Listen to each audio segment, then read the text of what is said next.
Hello, everyone, and welcome to our Cycling Tours digital event. It's so great to have you all here with us today. My name's Laura. I'm the PR and Communications Manager here at Explore, and I'll be your host for the cycling event today. So get comfy and settle in with a drink, hot or cold, soft or hard. Personally, I've got a cup of tea, but there is no judgment here. And get ready to hear all about some of the most fantastic cycling adventures from our expert team. So what can you expect from our event today?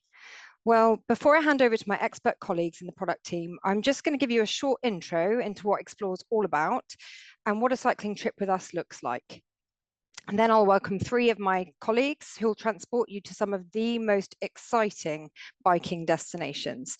They'll tell you more about their own experiences, as well as giving us some key practical information on what to expect from a cycling tour. There'll then be some time to answer questions, and we'll end the session today with details of an exciting special offer and a prize draw. But before we get started, just a few housekeeping bits.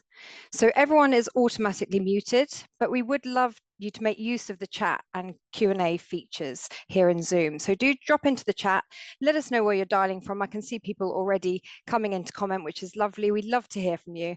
Perhaps you've been on a cycling trip with us before. Maybe you've even traveled on one of the trips being discussed today. If you've got any questions you'd like the team to answer, please just use the Q&A function. I've got a team of experts in the office with me today who'll be answering the questions as we go along. And we'll also keep some questions to be answered during the live Q&A at the end. If you miss anything or you need to duck out early, don't worry. We're recording this event and we'll be sharing the recording along with a summary of the most frequently asked questions. So you'll get an email with the offer and a link to the video by the end of this week. Now, before we get started properly, some of you, I'm sure, already know Explore very well, but there's probably those amongst you that aren't so familiar with us. So Explore runs over 350 small group adventures to more than 100 countries worldwide. We've got classic cultural discovery trips, walking and cycling tours, and family adventures, all with small groups, expert tour leaders, and offering those once-in-a-lifetime unforgettable experiences. We've also got a number of polar voyages to Antarctica and the Arctic regions, and a new collection this year, Explore Upgraded. And these tours have everything our customers already know and love about Explore trips, but with more premium accommodation, just to offer that little extra comfort at the end of a long day's exploring. So why do people love to travel with us, often again and again? Well, on our trips, you'll see a mix of those famous sites and hidden gems that others might miss or don't even know about. And as travelers, we want to experience a place, not merely observe it. As we always say, don't just travel, explore. We will take you closer to the country you're visiting, its culture and its people, often in unscripted and spontaneous ways. Our brilliant tour leaders use their expert tour insider knowledge and local connections to really make the most of any unexpected opportunities. They can open doors for you literally and figuratively, and will always be on hand to make sure your trip goes smoothly and take care of all the logistics. Our average group size is just 11, which is big enough to make sure you meet like-minded people in your group, but small enough to get you right into the heart of your destination. And sustainability is right at the heart of everything we do, and we only work with partners who have the same values. We've recently received a Platinum Trusted Service Award from FIFO because our customer reviews have been maintained at over 4.5 out of 5 for 3 years running. And that's something we're hugely proud of. We also received our B Corp certification just over a year ago, which recognizes our sustainability strategy. So I'm delighted that I'll be joined today by 3 of our product experts, Carmel, James, and Tom, and they're presenting 3 trips, as well as being part of the team that will be answering your questions online. So just to begin, I'd like to hand over to James, who's here to give you a little bit more of an idea of what an Explore cycling adventure is all about. Cool. Thank you, Laura. Hello, everybody. It's an absolute pleasure to join you this evening and to talk through a few of our trips and to introduce you to our cycling adventures.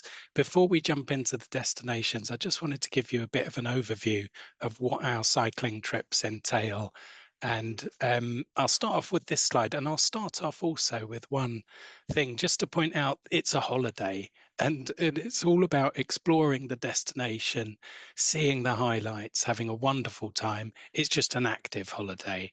It is, I think, genuinely one of the best and immersive ways to travel and to explore a destination.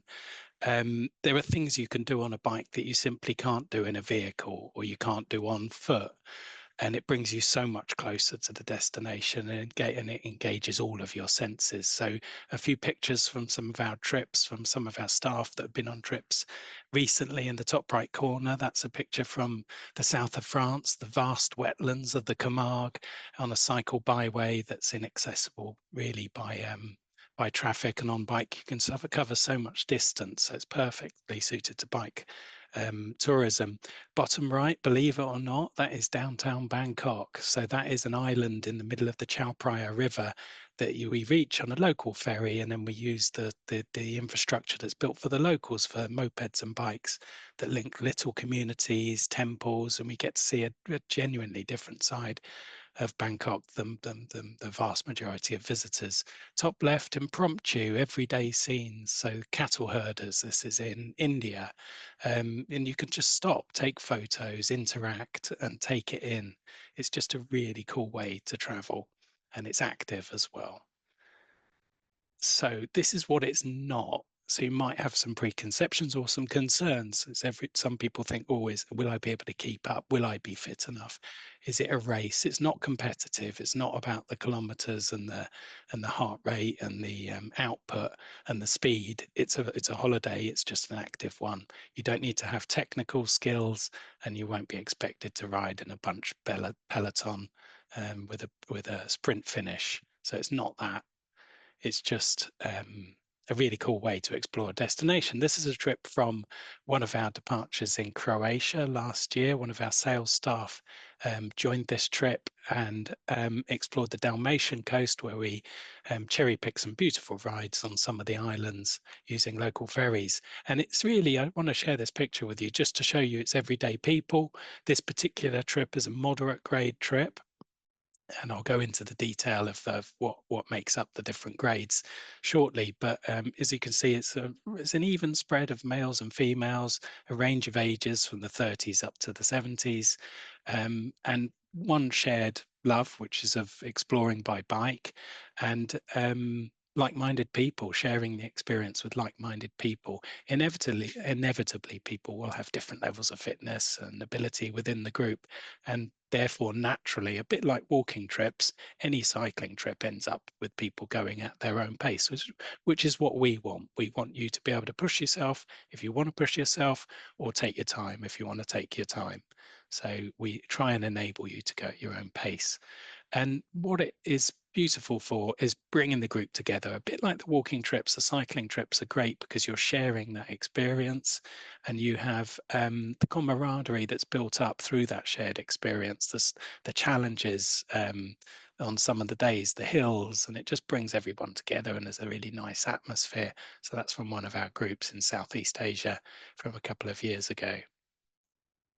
So it's a great formula, and there's something for everyone, from leisurely all the way up to moderate and challenging with the split grades. Leisurely, very broadly speaking, is generally on the flat, not too many hills, and between 20 and 40 kilometers per day. That's 2 to 4 hours roughly in the saddle each day. A moderate grade trip will be about 40 to 60 kilometers per day, and about 4 to 6. This is very roughly speaking. A trip will also, the grading will depend in part if it's in the tropics, if it's steep terrain, if it's well surfaced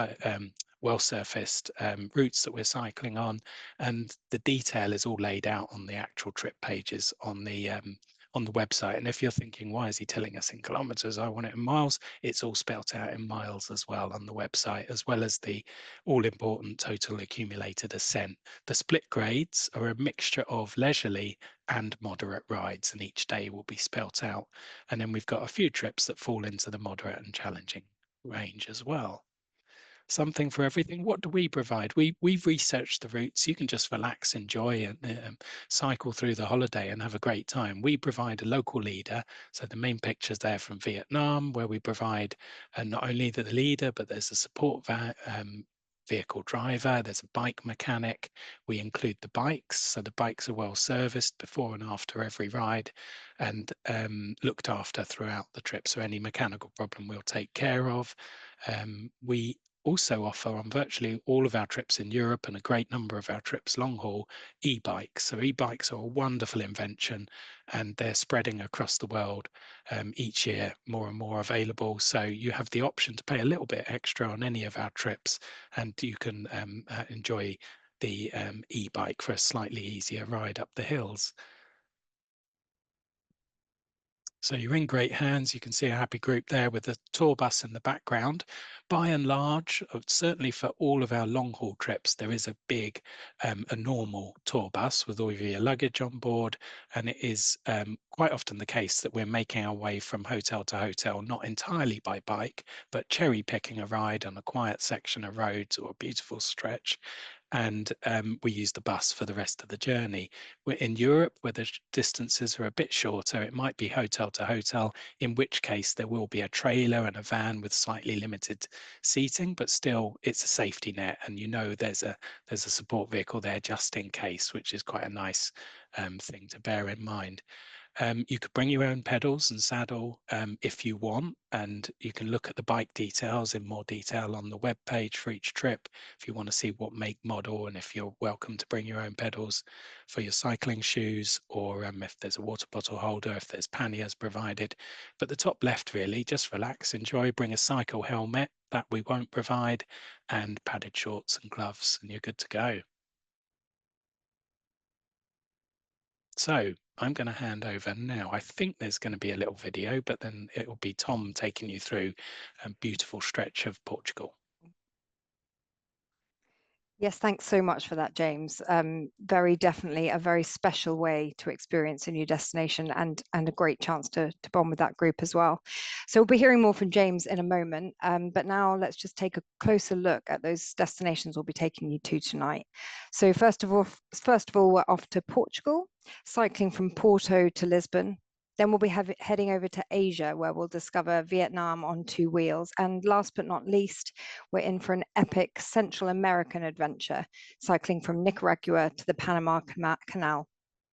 We'll cover history, culture, and local food, of course, but we'll also talk to you about what you can expect when deciding to join one of our tours to these wonderful and very varied locations.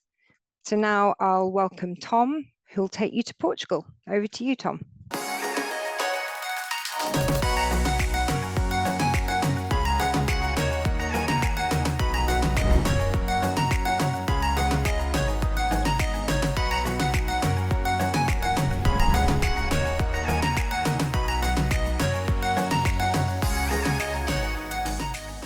Good evening, everyone. So, cycling Portugal, Porto to Lisbon. This is a look at Porto, one of the oldest cities in Europe, and it's where we start the tour. Known, of course, for the port wine that comes from the nearby Douro Valley, and it sits as it does on the Douro River. Now, we don't spend huge amounts of time here. The trip very much is about getting out into Portugal, and though we bookend it with 2 of its most popular cities, we do recommend you get there a little bit earlier to explore, have a wander around the town before getting ready for the next day to set off. And as you can see here, we make our way down from Porto, heading all the way down to our eventual destination in Lisbon. And what's great about this tour is it gets you out to the lesser known parts of the country to see and experience the different landscapes, the different cultural elements of the Atlantic coastal route. And along the way, of course, you get some fantastic local cuisine. So if we take a look at the distance chart, you can see this is one of the leisurely and moderate tours. So as James was saying, there are a couple of different rides on this this trip that are slightly in the moderate range. They're slightly further, and they have 1 or 2 little climbs in them. But overall, the main aim of this tour is just to sit back, relax. It's broadly flat. We cover just over 200 kilometers over 5 days. We'll be cycling for a few hours each day, but this is going to include some coffee stops, some lunch stops, and some stops for photos. You'll be spending, as I said, a few hours of the day on the bike itself, but it really doesn't feel so much because you're spending it looking at the different scenery, taking in the different landscapes as you go through. And of course, e-bikes are available. You just need to be used to cycling on a couple of subsequent days. Anyone that's used to cycling perhaps on a weekend, reasonably fit, will be more than happy to take on this tour. There is also a support vehicle for anyone that needs it. It can't always follow the group. As we saw earlier, there are some parts of routes where vehicles can't go, and that's intentional because it makes it a much more enjoyable experience for us. But it's never far away, often waiting for us around the corner, and if needs be, it's there as a safety net. This is what you'd like to say is cyclotourism. We're seeing things up close and we're getting a different experience. So if we move on to the type of cycling, what we want to see here is quite how different this is. What's fantastic about cycling in this part of Portugal is you spend very little time on what we'd consider to be normal and certainly busy roads. We've got everything from just quiet tarmac country roads. We've got some cycling on cobbles in some of the old towns. And you've even got some cycling on boardwalks, as you can see on the right-hand side, which is what they use to go alongside some of the beaches, go through some of the wetlands. And where we do come into contact with some slightly busier sections, you've either got a completely separate bike lane, as you can see in the middle here on this sort of red covered tarmac section, or on the rare occasions we cross some busier roads on, for example, some bridges. They've even got an entire section separated from the traffic with a little fence next to you so that you really never feel like you're getting too close. And this, you don't need to be used to or prepared to drive in, to cycle in heavy traffic. A good thing to mention here is that in terms of the kits, because this is really this is a chance to visit, to have a wander, to stop, you don't necessarily need specific clip-in shoes or SBDs or cleats, whichever you want to call them, because really they're not ideal to wander around sort of cities. You want to be able to hop off the bike, wander down to the beach, pop into the cafe. So a good pair of hard-soled shoes is all you need, really. What you will see is scenes like this, and it's probably what you're expecting. The Atlantic coast, certainly Portugal is known for its fantastic coastline, lovely beaches, the sunshine, the sea. This particular one is at Foz do Aurelio, where we spend a little bit of time and have an afternoon to wander, because if you don't have the time to explore, there's no point going. So there's plenty of time to do that.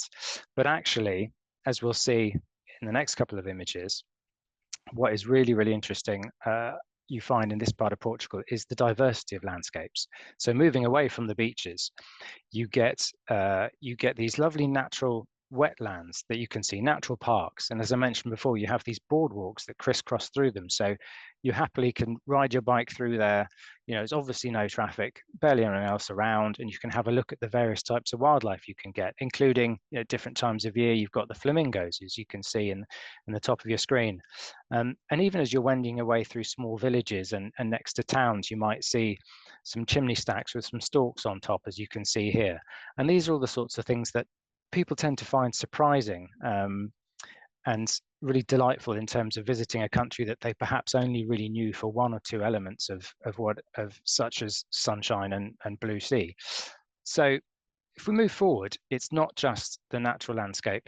Some of the other cultural gems you'll see as you go through are such as this, which is Óbidos. You get time to stroll around the medieval streets. So this is a walled city, fantastically well preserved, full of lovely old shops, narrow streets, cafes. It's one of the best preserved medieval towns in Portugal. And most of what you see here and what you'll be walking around is sort of 12th to 14th century, but it's been fantastically well kept, and it's a lovely place to spend a few hours, which we get to do on this tour. As we're moving on, there's some other of the perhaps more surprising places we visit. So on the left, you can see the lighthouse at Nazaré. Now, this has actually been become really popular amongst big wave surfing in the past couple of years, which is not something that you'd necessarily expect. A few years ago, about 10 years ago, the world record wave was surfed here because there's actually an underwater canyon that runs into the shore and creates these enormous waves that can be up to 24 meters or 80 feet. It's a lovely little interesting place to stop, which we do. We transfer to here at the end of a walk, so we don't have, at the end of a cycle, beg your pardon, so we don't have to cycle through the town itself. We get time to look at the lighthouse, go into a little museum that they've set up to explain how it works geologically, and tell the reasons why this sort of small place on the coast of Portugal has suddenly become this mecca, almost alongside Hawaii, is this big wave paradise. Certainly not what you're expecting. And then you can see on the right, this is from Costa Nova, where you've got these striped beach houses that were originally built by fishermen to store their equipment. And so the main promenade, for example, is what looks very much like this. Gorgeous, lovely to just cycle along, take a few photos. And again, they're very well kept, clean, lovely place to visit. And as we move forward, some of the things that I really loved, the little details, that's what makes these trips really memorable. You've got so much taken care for you that you can just experience the different elements of it. Now, as you'd expect, we've got lots of hotels by the beach. I mean, Nazaré that I just mentioned, you're probably about 100 meters from the beach. So once you've checked in, we've got a little time to explore. You can go for a wander after dinner on the beaches, or you can wake up in the morning, eat your breakfast and drink coffee looking out over the ocean. You've also got the opportunity, of course, to go to lovely local fish restaurants that the leader will usually source and book for us because they know exactly where to go. And they'll proudly display the catch of the day to you, literally the catch of that day. It's fantastically fresh, and you can wash it down with some lovely Vinho Verde. There's also, and this is a lovely little detail, picnics. On a couple of the days, we have a picnic set up for us because it's much more convenient. It allows us to stop almost anywhere so that the route can be more varied. You don't have to sort of double back to make sure by a cafe or a restaurant for lunch. So often at the start of the week, we can chuck in a few euros and the local team go out, source all this lovely local produce, zip ahead of us in the van, and when we arrive, they've got this lovely spread of drinks, of pastel de natas, you can see pastries, everything to kind of fuel you up and get you ready to go. Couple of other things you can do. I mentioned the coffee stops, which is fantastic, but also the Porto itself. You can see here a couple of glasses of red, but what's lovely is particularly on a hot day, you can stop at a cafe. You can certainly have a coffee if you like, but for €1 you can get a lovely little glass of cold port, off white if is my personal favorite if it's a hot day, but otherwise go for something red. It's just these lovely little touches that really kind of make the trip. And finally, we finish in Lisbon. So as I mentioned to Porto, we don't spend huge amounts of time here because often people have been there themselves, or they can add a day before or after the tour. But we do get there with an afternoon to spare, so we can have an orientation tour once we've chucked our bags into the hotel.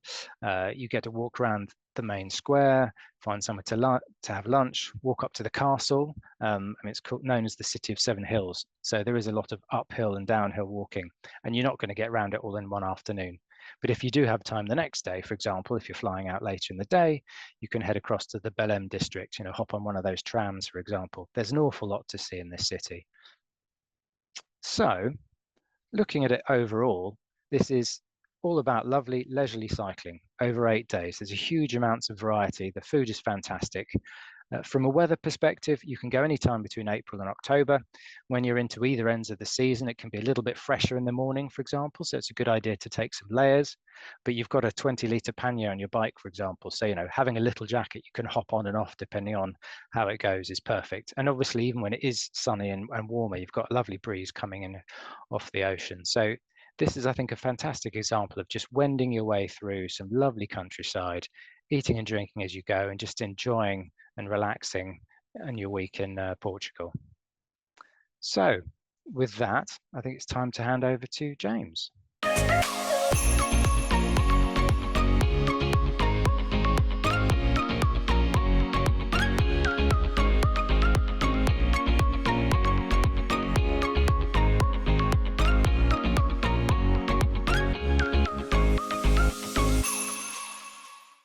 Thank you, Tom. So we're going to whisk you off to the far Southeast Asia corner of Asia now to talk about one of our trips in a really popular part of the world for cycling. And I'm going to be talking about Vietnam. So I've been lucky enough to go to Vietnam over the years quite a few times, and I would say the best trip I have done in Vietnam has definitely been a cycling trip. I joined our CVIE moderate grade cycle Saigon to Hanoi trip in 2017. And as I talk through the different slides, it's a mixture of photos from the trip I did and the trip that one of our marketing team, Sarah, did last year as well. So moving on to the map, like with most of our long haul trips, generally our short haul trips in Europe might focus on a specific region of a country, and there'll be several trips that cover, say, Spain or Italy or Portugal or what have you. But a longer haul trip, we really think you're probably only going to go once to a place like Vietnam. And it's the size of Vietnam is such that you can do a 2-week trip and see all the major cultural highlights of the trip, as well as having a great cycling adventure. So what we do on this trip is we start in the south in Ho Chi Minh City. The locals still call it Saigon. And from Saigon, our base there, we explore the Mekong Delta. We go out to the Cu Chi tunnels, touching on the Vietnam War history there. That's a sort of recurrent theme as we make our way through the country. Really, it's 3 countries in one, both climatically and also culturally. You've got a distinct sort of culture and history in the north part of Vietnam, in the south, and then in the center. So we'll explore that as we make our way across the country. We leave the humongous city of Ho Chi Minh, Saigon, and then make our way across what is a really verdant, beautiful, stunningly mountainous country, Vietnam. And we make our way across into the Central Highlands on that journey. You can see the red line following up to Dalat, and we cherry pick some of the best rides along that section, ending up in Nha Trang, where we have a break from the bikes after 4 days of consecutive riding. You dip your toes into the South China Sea, relax, enjoy that free day before the next section as we make our way up via Quy Non. This section, I have to say, as well as the section through Dalat, is parts that people maybe don't go to so often. So you get to see a more undiscovered part of the country. So that is largely coastal riding from Nha Trang as we make our way up to Hoi An, which is where we take another pause.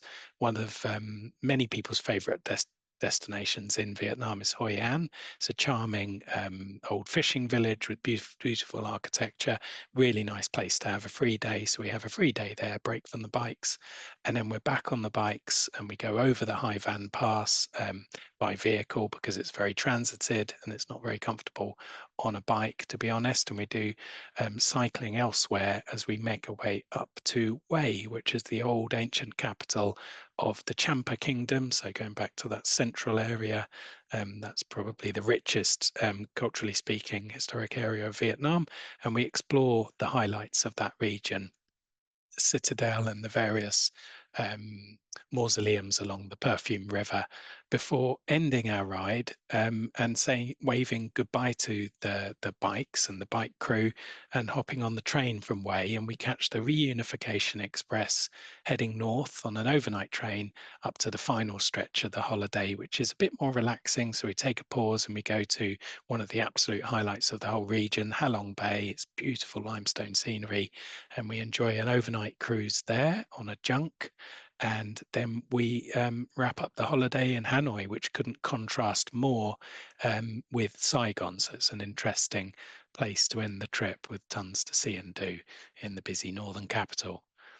So moving on to the bar chart, again, as mentioned, you go into the day-to-day details on the website and you'll see a bit more detail, but this gives you a good overview, and it's well graded. Like many of our trips are designed to start off with flatter rides, maybe shorter rides, just so people can get into the swing of things. The first couple of rides, as I mentioned, you go to the Mekong Delta, pancake flat apart from the bridges. And then as we make our way into the hills, it culminates in day 5, which is probably the more challenging of the days. It's still a moderate grade holiday, but that for the group that I travelled with, and I think for many that's a highlight. Despite it being the more challenging day, it was just a really varied, beautiful ride. And we go over a high pass, the Hongjiao Pass, which is at 1,700 meters. So there's a really cool ride and a pure descent of 30 kilometers that day. Then we have that day where we can relax in Nha Trang, 2 more days, and then a pause, and then 2 more days. So it's really well spaced out and well paced as we explore the country. So tour leader. So this is actually one of Sarah's photos. So we've been working with our partners in Vietnam for over 3 decades now, really pretty much since Vietnam opened to tourism. So we've got a long, very excellent relationship, and the local leaders are some of the best we find in the world. They're really dedicated, hardworking, friendly, yet they're your key to unlock the country. Any questions you have about the culture, the food, the history, you name it, they do a lot of work in the background, as well as being ever present with the group, just to make sure everything ticks over, everything's on time and works perfectly. And quite often, a bit like a duck over water, you won't realize a lot of the work that the leader's doing, but they're multi-skilled, excellent hosts. So there is a picture of one of our Vietnamese tour leaders with the group in the background. You might be thinking, why are they all wearing the same top? The same thing happened on the trip that I did. There was a suggestion to buy tops, and they were really good price and quality, and they were great design and a memento. So I think virtually everyone in my group as well bought the same top at the beginning. So that's why they're all wearing the same gear. Bottom left is the bike. It hasn't changed by the looks of things. It's a Giant, maybe a newer model to when I did it in 2017. So with the rear panniers provided, the bottle holder, lockable front suspension, which is good when you're in the mountains and you're on good surfaced roads and you don't want to lose that bit of energy into your front forks. And then you can turn it off when you need the suspension. So it's the perfect bike for the terrain. The e-bike, there's a fancy new e-bike there, top left, which is also available for a little bit extra if you want. So this is a picture. The right-hand picture is just Mekong Delta is just perfect for exploring by bike because it's designed really for the locals to get around by boat or by moped or bicycle. So we use those same lanes and byways and back alleys to sort of make our way really deep into the Mekong Delta on that day trip. So that's a really cool experience. Same with the photo on the left. That's a rigged up pontoon bridge that a vehicle, a small vehicle might be able to go over, but it just allows us access on the bikes. So moving on to that day 5, the pass, the big pass at 1,700 meters. It's a well-graded ascent. Everybody in our group managed it. Everybody split up into went at their own pace. And as with any of these trips, you sort of generally have a break every couple of hours. There was a cafe halfway up, and we all regrouped, and then we carried on the ride. We started in tropical weather. At the pass, it was cold. It was really misty cold. It felt a bit more like Britain in the winter. And then after we'd regrouped in the shelter of the support vehicle at the pass, we got back on the bikes, and then it was a thrilling 30-kilometer descent to a late lunch stop back in the tropical climate by a river. So it was an amazing journey by bike that day. It was really rewarding and fun. So talking about lunch, I could have added a million slides about the food. I think it's one of the tastiest cuisines in the world.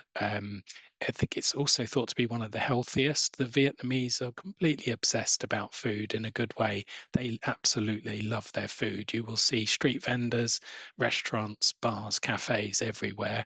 And it's all about fresh local ingredients, lots of vegetables, lots of herbs. So the flavor profiles come more from herb and fragrant vegetables rather than from chili. So it's not like Thai cuisine, which is also a really popular and delicious cuisine, which is more about heat.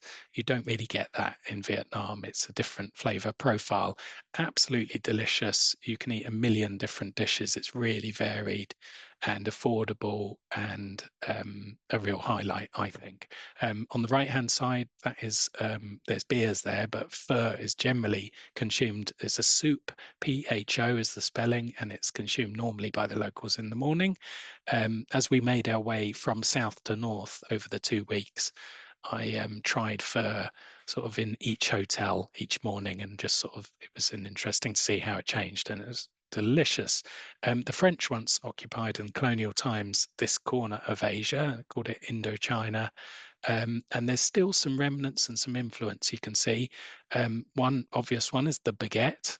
And you'll see people in the morning cycling back to their house or walking with a baguette under their arm.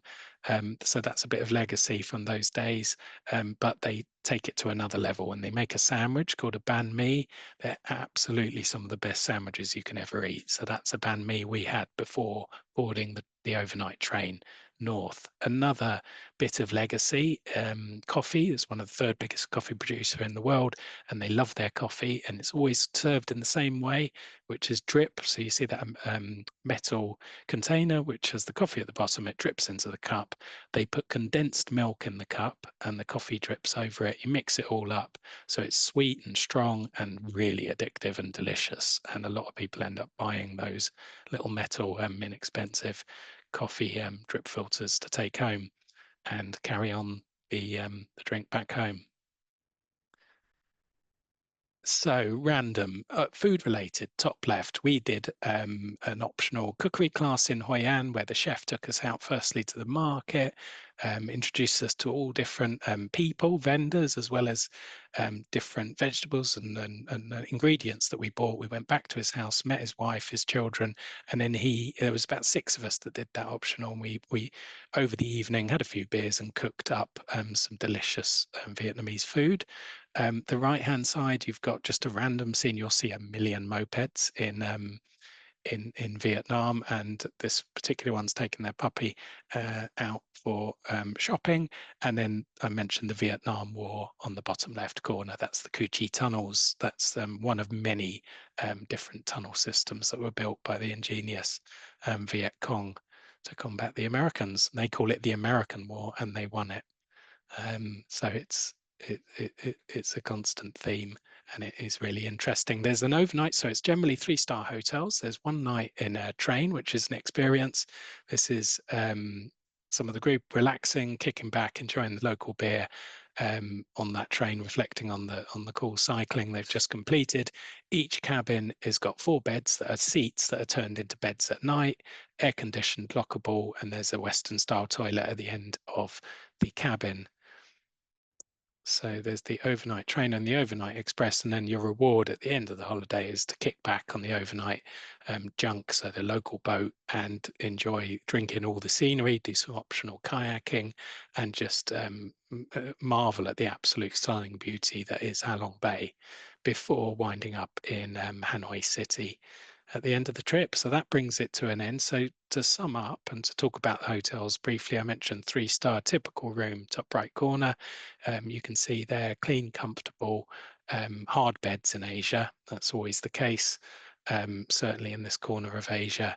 On the left-hand side, Quy Nhon, probably the least visited of the places we visit. That's a view from the bar and the restaurant at the top of the hotel tower, which is stunning. And then the bottom right is actually really well appointed rooms in the junk, really comfortable, quite often with a balcony, and a little bit, although it's comfortably graded, it feels like a little slice of luxury after cycling through the country. So to wrap it up, in summary, it's a 14-day trip. You can see there, 1 overnight train and 6 nights comfortables, a couple of nights premium, so a 4-star hotel in Hoi An. We operate, you can see the months of operation there. Just to point out, this isn't the only trip we operate in this really popular region for cycling. We've got 2 easy grade trips, one in Vietnam, one Vietnam, Cambodia. You can see more online, and we've got another moderate grade trip that starts in Bangkok and ends in Saigon. So you can go back and experience more if you enjoyed it. So thank you, everybody. I'm going to hand over to Carmel to whisk you off to Central America, and I think there might be a video.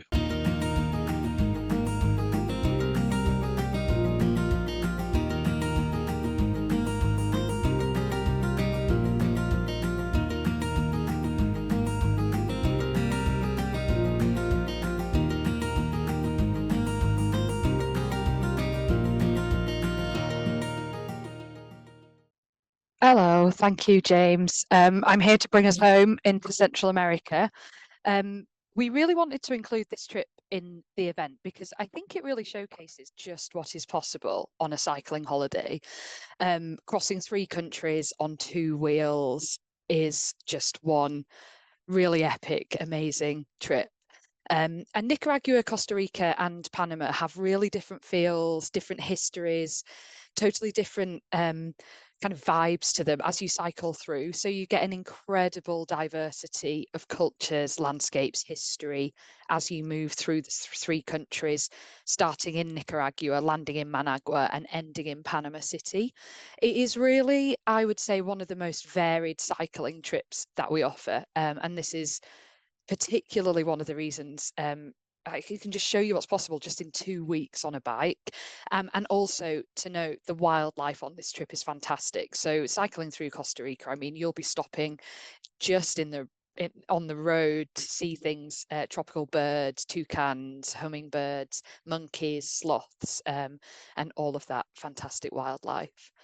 So just to give you a bit of an overview of the cycling, it is graded as moderate and challenging. So another reason to highlight it, it kind of shows you we've built up throughout this evening's trips from a leisurely towards this more at the top end of our spectrum. The heat and humidity actually adds into the grading of this trip. It's not just about the distances we're covering, but anyone who cycles regularly can manage this absolutely fine. And as I talk you through the logistics, hopefully I'll be able to give you an appreciation of what we've got in place to help you achieve the trip. I mean, you can see from the chart, the trip starts with an introductory ride of 11 kilometers, and the distances and elevations kind of grow from there.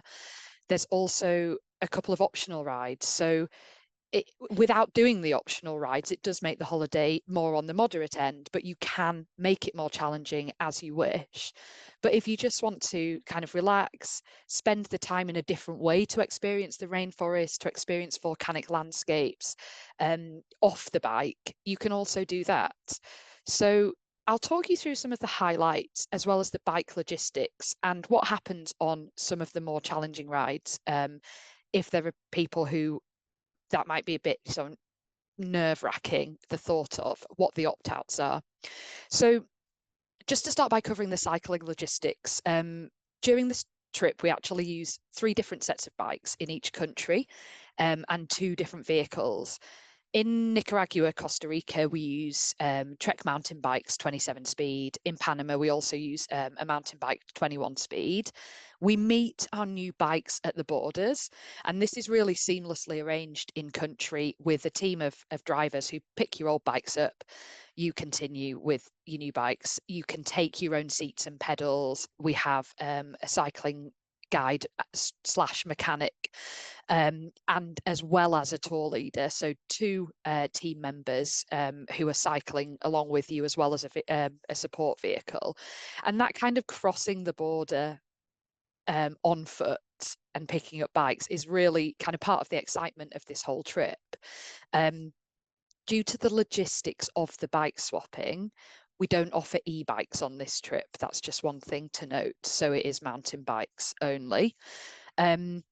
We obviously have, as I said, a support vehicle, and bikes are transported on the roof of the vehicle. So it operates as bike transportation where necessary, and also as a vehicle for you, for the group. So if there are those challenging rides, those gradients that you just can't seem to get over, the support vehicle is there. And as I said, there's a cycling tour leader as well as a bilingual mechanic and cycling guide. So you'll have a back marker and a front marker throughout the trip, as well as your Spanish speaking driver. And just basically these 2 images are have been chosen to show you the diversity of the terrain on this trip. It's a real mixture of dirt road riding and good quality, quiet tarmac roads throughout the trip. So very diverse. From here, I'll talk you through a couple of the highlights of each country, just again to show you the sheer variety of cycling on the tour. Starting in Nicaragua, the town of Granada is a kind of, it's a beautiful atmospheric city in northern Nicaragua, which is really the only place on the trip that you'll see such well-preserved Spanish style architecture, that 16th century architecture. And it's a great place to have a short 11-kilometer ride and then explore the city. Well worth a visit. But after being in the city, the second Nicaraguan ride that we have is commonly thought of by our customers who've done this trip before as one of their favorite rides of the trip. It starts off with an amazing viewpoint over Laguna Apoyo, and then goes off into really small villages which are called Pueblos Blancos, which is very traditional, known for being whitewashed, their thatched roofs, colourful windows and doors. And going through these Pueblos Blancos and the farmland in Nicaragua, so it's a real slice of genuine off-track Nicaragua that you wouldn't see if you were passing through this on a tour bus. So this ride takes you from Granada to the ferry port to Ometepe Island, and it's often one of the highlights of the trip, right on the third day of the tour. And then going over to Isla Ometepe in Lake Nicaragua is again another really exciting part of this ride. Again, just to show you a bit of the diversity, you board your bikes onto this ferry, cross Lake Nicaragua towards this kind of enormous volcano of La Concepcion, which is on the island. And the island itself is really tropical, palm trees, tropical plants, flowers, wildlife. Cycling around it is so quiet and peaceful. There's lakeside beaches, there's farmland, there's views of the volcano. It's a really quiet but beautiful ride, and a good way to ease into the first few days of this trip. So then you move over to Costa Rica, and it's something else entirely. And I guess it's important to mention at this point that this cycling is not point to point. So from Managua in Nicaragua to Panama City, you're not cycling the entire way. We cherry pick the best rides, and we will board the vehicle for key stages to get you to the start point, to cut out kilometers that aren't as interesting or as exciting. So in Costa Rica, it's one of the hardest rides of the trip. It's a classic volcanic cone. It's on day 6 of the tour. It's a 46-kilometer ride. But you have the option to extend it with an extra 12 kilometers in the morning. So that would push it much more solidly into the kind of challenging grading, with 68 kilometers and over 1,000 meters of ascent and descent. But as I said, the vehicle's with you throughout the trip. So there really are opt-outs if the challenging rides become a bit too much. And Costa Rica is so diverse because it covers rainforest, it covers farmland. It takes you to the Caribbean coast, which has a much more Afro-Caribbean influence in the people, in the food. There's some great wildlife spotting opportunities, and the tour leaders and the guides are awesome. They will stop regularly if you sight things in the trees along the way. And you can see from this picture that some savvy customers pack a pair of binoculars to take along with them. And then you come into Panama, and that is an entirely different thing altogether. And Panama is where we actually have an entire day off the bike at the Paradise Islands at Bocas del Toro, which are on the left-hand side of your screen there. Bikes aren't actually allowed to be taken on the boats across to the island. So you go snorkeling, you'll take boat trips, you'll just have a full day to relax, de-stress after nearly 2 weeks now of riding. And then after coming back from the island back to the mainland, you cross the Continental Divide in Panama, which is the long spine of mountains that divides the Pacific and the Caribbean. Or should I say, I'll flip it around to the Caribbean and the Pacific in this case, because we're cycling towards the Pacific. But we mainly go up and over these on the bus, and then we come out, we have another ascent of about 900 meters on the bike, and then a really long, gradual, beautiful descent of nearly 2,000 meters on the Pacific side of the divide. So the views from here are incredible. They're far-ranging, and we often take a break at the bottom for a dip in some natural pools. Again, this is often one of the rides that people commonly say is their favorites of the trip. And then you get to Panama City, and it's totally different to anywhere that you've been on the trip. To Managua, the starting city, it's high rise, it's a metropolis, it's US dollars, you've got the US influence there as well, and the influence of this money brought into the canal. The entire city revolves around the canal, really. And there's a really cool bike path that takes in Panama Vieja, which is the old city of Panama, beautifully preserved old town. And the canal zone, which is much more of the modern history. That's still actually topical even today, and great views of the city skyline. So after all of this time sort of being in rural areas, being through farmland, crossing the continental divide, and then you dropped into this city, and you can really feel like it's the end point of your trip because you're cycling towards civilization again, I would say. So really, I think for me, this trip, as well as a great diversity in scenery, real diversity from conical volcanoes to tropical plants and wildlife and spotting howler monkeys in the trees. The other thing that really stands out to me always in the Americas is the food, the fruits, the rums, the colours, the music. It's just a really, really fun trip. So when you come off the bike, you've had all this great experience with the scenery, the camaraderie of cycling together with people, but then you come into these like towns that are so colourful, so vibrant. You can go out to bars and try the local rums, try plantain. There's a lot of rice and beans, of course, in Central America. Great seafood on the coast. So the food's really, really good throughout the tour, and it's just a really joyful experience to me, always being in Central America. And I think that's part of the fun of this trip as well, although it is graded moderate and challenging, and just enjoying the music, dancing and colours along the way. So in summary, it's super diverse trip, mostly comfortable hotels. We do have 2 nights actually in a premium hotel at Arenal, which is the volcanic area in Costa Rica. We operate the tours from October through to March, essentially through fall, winter and into spring, and that is the best time to travel in the region.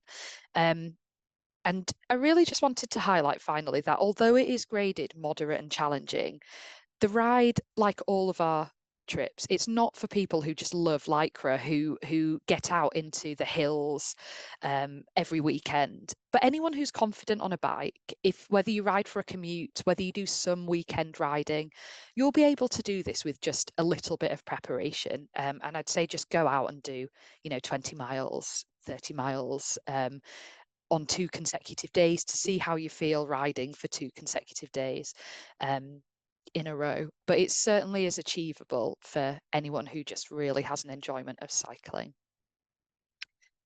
So that's it, but that was only 3 of our many cycling trips, of which there really are too many to mention and to do justice to. But here are 4 of our favourites, which I think gives a really good diverse spread of trips for you to have a look at, from Croatia and France to Georgia and Morocco, and everywhere in between. And you can find much more about all of these trips on our website. And that's it from us, and I'll hand back to Laura. Wow, thank you so much, Tom, James and Carmel, for those brilliant run-throughs and very vivid and enticing descriptions. I think with every new trip presentation, it's another trip jumping to the top of my wish list. So if you're ready to start planning your trip or would like to talk to us further, we'd love to hear from you. Please get in touch with us or your preferred travel agent. Now, a little bit of a segue. We know that our travel lovers are very often literature lovers, and we so often get asked for good book recommendations. When you read a novel set in the destination you're visiting, your adventure takes on a whole new perspective. So we created the Four Corners Book Club to bring together our travelers' favorite travel fiction. And you can go onto our website, visit the Four Corners Book Club, and upload your own book recommendations of novels set in the countries you visited, or select a country through the map, and you can read recommendations from other travelers that are set there. And we've had dozens and dozens of great book recommendations already uploaded. So there's some great global coverage already in the map. We'll also shortly be opening up to non-fiction and travel guides as well. So it should become a kind of one-stop shop to find books ahead of your trip. So still to come in today's session, we've had some great questions coming in during the presentations, and the team have been busy answering those online. We have saved a few to answer now, which we think will be helpful to everyone. And we'll then end the session with our prize draw, where we'll select one attendee at random. So with no further ado, let's welcome back Carmel, Tom and James to answer some of your questions from today's session. They're all back. So if we start with one or actually two for Carmel, as your presentation was most recent. Carmel, you talked a little bit about the kind of the physical crossing of borders and changing bikes, but what about the sort of logistical side of that and visas and things? How easy is it crossing borders?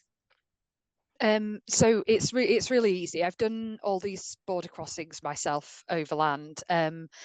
There's nothing difficult about it. No visas are required for UK or US or Australian people, Canadian, New Zealand either. So no visa requirements. It's just sometimes a little bit lengthy. There can be a queue. So what happens is you obviously off your bike, you're on foot, you walk into a little office, you have your passport, you might have to wait in a queue.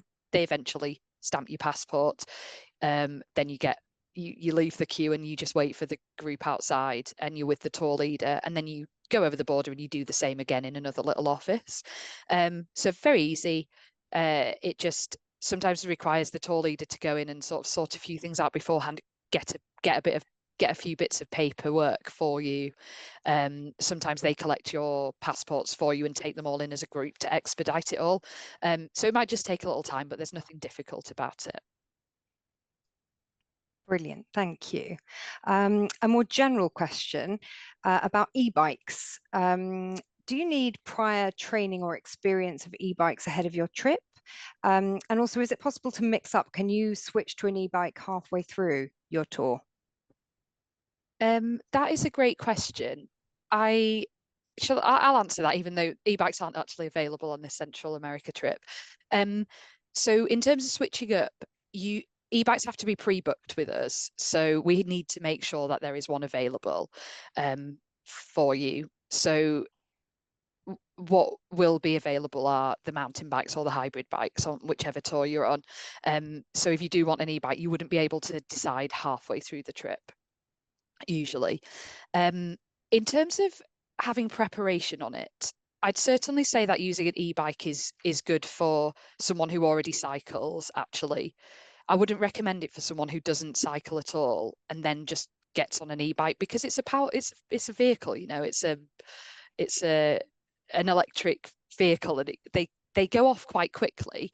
But I don't think you don't need any training on it. I'm quite a keen cyclist, but I'm not massively fit.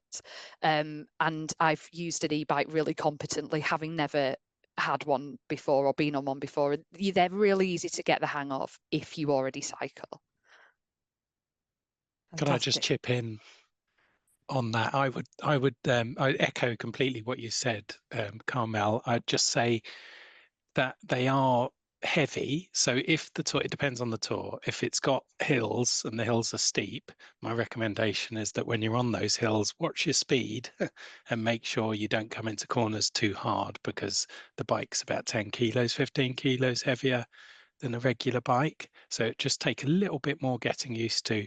I would recommend people just at a weekend back home in a hilly part of the of wherever you live, just to hire an e-bike if you were concerned, just to allay those fears and get used to it. But equally, you can just go out in country and hit the ground running if you are a regular cyclist, and just take it easy at the beginning. The other thing I just wanted to point out is that they're all follow the same UK law or European law, in that the motor cuts out at 15.5 miles an hour. That's 25 kilometers per hour. So while it is a machine, and some people disable that control and then go super quick, our e-bikes will cap out at that speed. So you're not going to be going crazy fast. Great, thank you both. I'll ask Tom this question then. Are there any upgraded cycling tours available? Yes, we've got an upgraded tour in Vietnam, for example. It's, as you were saying earlier, the upgraded is very much the same formula to our classic tours, but we are stepping up a little bit in terms of the types of accommodation we use. So yeah, all the things you love in terms of the way to explore the country on a bike, with just that little bit of extra comfort. And on the same vein, are there any new cycling trips or destinations in the pipeline that you can give us a sneak peek of? Crikey, well, I don't want to give away too many trade secrets on that one, but yeah, we're always thinking of new things to do, new places to go, and things that will really delight the clients. I mean, looking at Europe particularly, yes, we've got a few up our sleeve, which will combine a few countries that you may or may not have heard of, and certainly involve some fantastic scenery, combining, as I said, a little bit of culture, a little bit of national parks and mountains. So yeah, keep your eyes peeled and watch this space.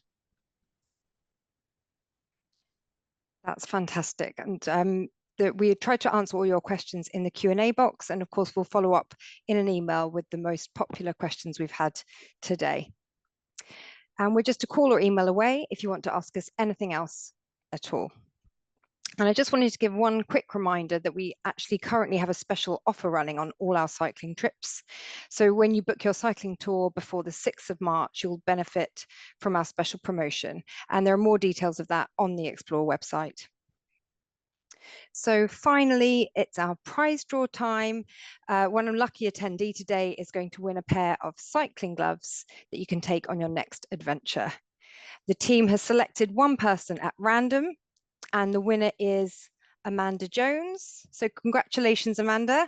We'll be in touch via email to get your prize sorted and sent out to you. So lastly, just a huge thanks to my colleagues, both those on screen and those behind the scenes here making this event possible.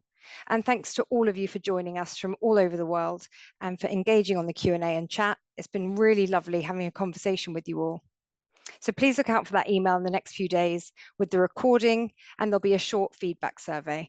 I hope you've all enjoyed it and have a great day.